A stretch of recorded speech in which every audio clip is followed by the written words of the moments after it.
It finally happened. 7 long weekends, countless promo tweets, and a flood of think pieces later, Snow White crawled past the $200 million worldwide line. In almost any other context, that milestone would trigger fireworks. But here, it's more like lighting a single birthday candle on a sinking ship. The global haul breaks down to roughly $86 domestic and $115 overseas. Numbers that read fine until you remember theaters keep nearly half of every ticket sold. Strip away that exhibitor share and Disney's actual return on the box. Office drops to around $100, a figure that wouldn't even cover the craft services bill on some Marvel shoots. Collider fans may point at headline comparisons. Hey, it beat the Marvels. Yet context matters. The Marvels cost far less, and even that film's underperformance didn't leave accountants this alarmed. Worse, tracking shows the movie's home media pre-order interest lagging behind other recent live-action remakes, suggesting ancillary revenue streams won't ride to the rescue.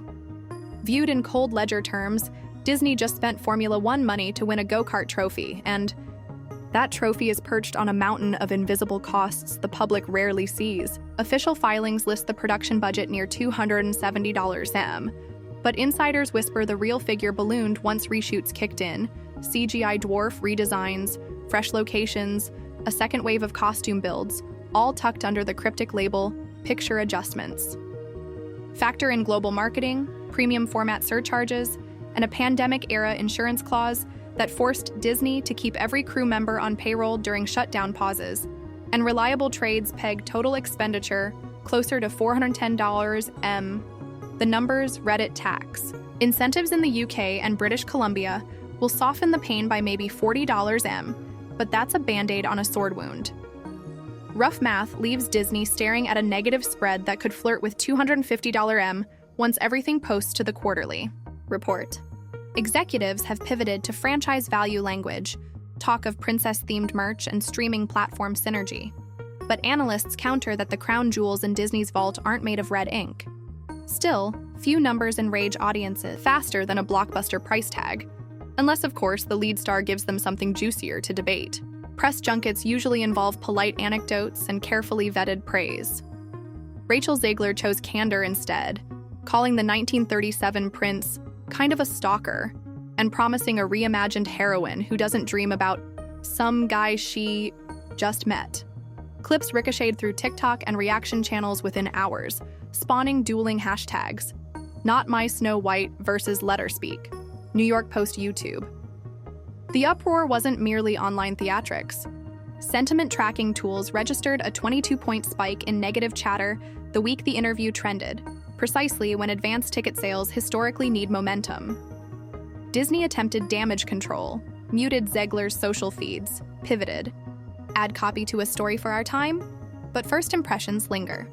In an age where a single viral sentence can shape perception faster than a $5 Super Bowl ad, the studio's meticulous marketing plan suddenly revolved around crisis triage, looking for an avenue to showcase bona fide chops and escape. The meme storm, Zegler turned to the stage. London's Palladium is worshipped by theater buffs. A sold-out run there can resurrect or cement a star. Yet when Avatar tickets quietly went on sale, data scraper bots captured something ominous. An ocean of green dots on every seating map, even for Saturday nights.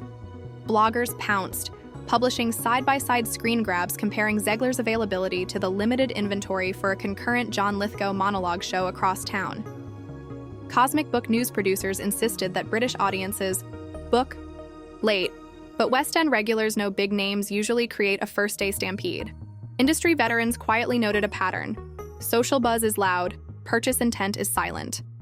And because live theater posts weekly grosses in the public domain, the narrative of Hollywood's next big thing suddenly looked shakier than a tango on stilettos.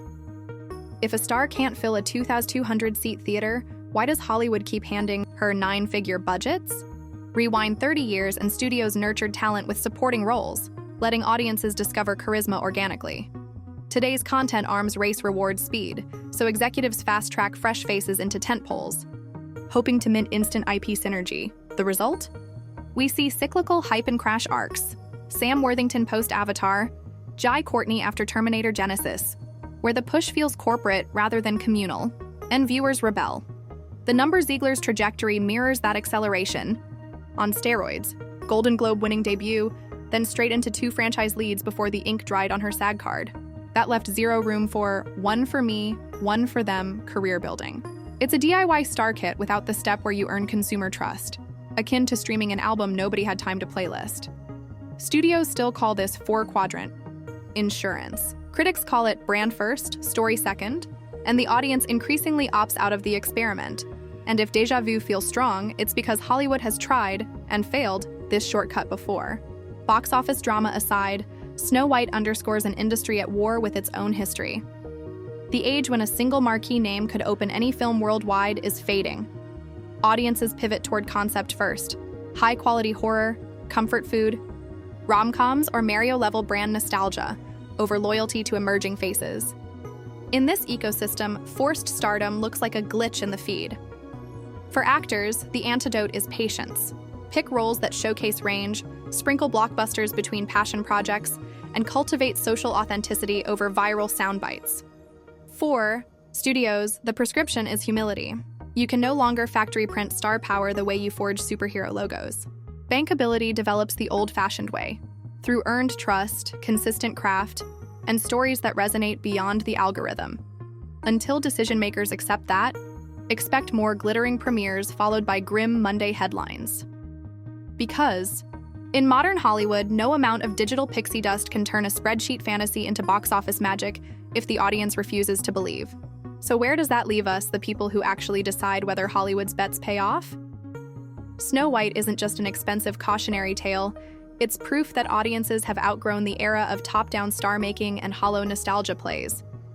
We show up for stories that feel earned, characters that feel real, and creators who respect our time and intelligence.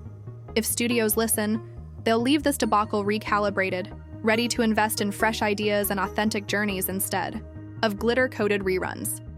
If they don't, the box office iceberg will keep swallowing shiny new ships. For Rachel Zegler, the next chapter is hers to write.